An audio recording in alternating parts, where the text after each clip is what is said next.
আজ 23-এর রাত ও জুমার রাত কি আমল আমরা করতে পারি। বিশেষ করে এই রাতটা হচ্ছে সর্বশ্রেষ্ঠ রাত। একটা হচ্ছে 23-এর রাত অর্থাৎ বেজরের রাত। নবী সাল্লাল্লাহু আলাইহি ওয়াসাল্লাম বলেছেন, তোমরা শেষ দশকে বেজরের রাতগুলোতে লাইলাতুল কদর তালাশ করো, এবং যে লাইলাতুল কদর পেয়ে যাবে তার কপাল খুলে যাবে, কেননা এক রাত হাজার মাসের চাইতে উত্তম। আর জুমার রাতে আল্লাহ তাআলা অসংখ্য অগণিত মানুষের গুনাহ খাতাগুলো ক্ষমা করে দেন। সুতরাং আজকে রাতের মতো শ্রেষ্ঠ রাত আর হতে পারে না।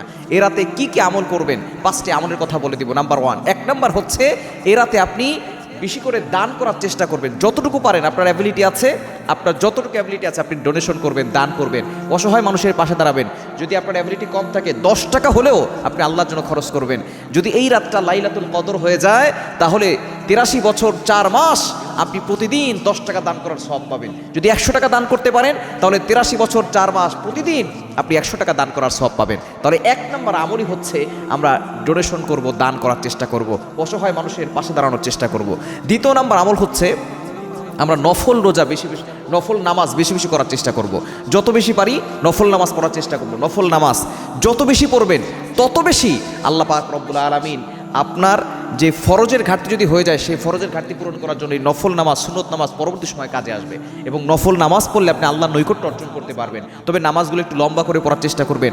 2 রাকাত করে পড়বেন। সূরা কদর দিয়ে পড়তে হবে, সূরা ইখলাস দিয়ে পড়তে হবে, বিষয়টা এমন নয়। আপনার যেই সূরা ভালো লাগে সেই সূরাতে আপনি পড়তে পারবেন, কোনো সমস্যা নাই। এবং 3 নম্বর আমল হচ্ছে খুবই গুরুত্বপূর্ণ, সেটা হচ্ছে ইস্তেগফার বেশি বেশি পড়বেন। আস্তাগফিরুল্লাহ আস্তাগফিরুল্লাহ আস্তাগফিরুল্লাহ, এটা বেশি বেশি পড়বেন। যত বেশি পারবেন তত বেশি পড়বেন। এবং 4 নম্বর আমল হচ্ছে কোরআন তেলাওয়াত করা। বিশেষ করে সূরা ইখলাস আপনি 3 বার হলেও পড়ার চেষ্টা করবেন।